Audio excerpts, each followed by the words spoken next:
Back again to talk about the Antares Maelstrom by Greg Cox. So I enjoyed this book. I did not enjoy it as much as I enjoyed Contest of Principles, but I still thought that it was really enjoyable. So in this book, you have the Enterprise being sent out to assist a planet who is experiencing a gold rush in space.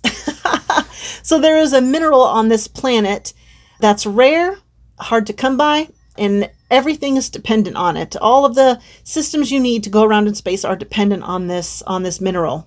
And so this colony essentially is experiencing a flood of people trying to stake a claim on their planet and settle there so they can get rich by mining this mineral.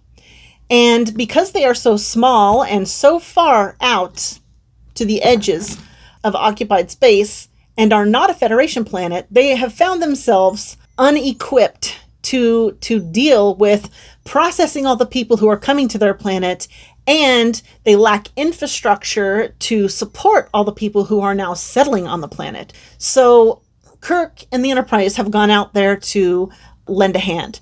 The last stop he makes before he actually reaches this planet is a space station, and the space station is just flooded with people trying to get to this other planet. And they're super overwhelmed and short of help. So he leaves Sulu there to assist. And I really enjoyed seeing Sulu in action. He got to be in command. He wasn't in command of the space station, but he had to take control of a lot of situations there and solve a mystery. And he runs into this woman that he used to have a relationship with, and he has to deal with people trying to get into this Maelstrom, which is rumored to be full of monsters, but anybody who ever has gone into it has never come out. And I really enjoyed all of that.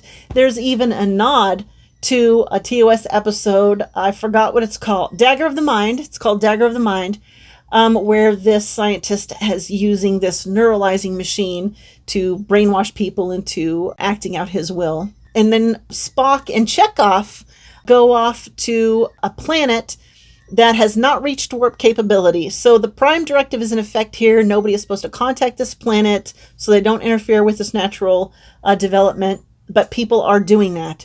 So Spock and Chekhov have gone there undercover to try to figure out what's going on with that situation. And that was a lot of fun. I really, really enjoyed that. You know, Spock and Chekhov are running around in this carriage pulled by, they'd be pulled by horses on Earth, but they're pulled by some kind of varmint.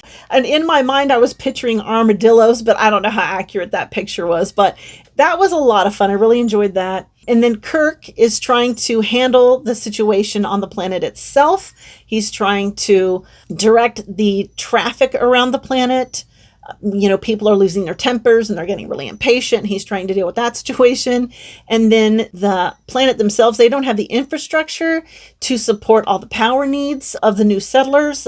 There's just so many more people. And there's a situation where an explosion could happen. And so Scotty is taking care of that issue. And you even get Uhura. She plays a pretty big role in this, where she befriends this girl who's interested in joining Starfleet. It had this whole Old West feel too. When you're on the planet, it feels like this whole Old West type of situation.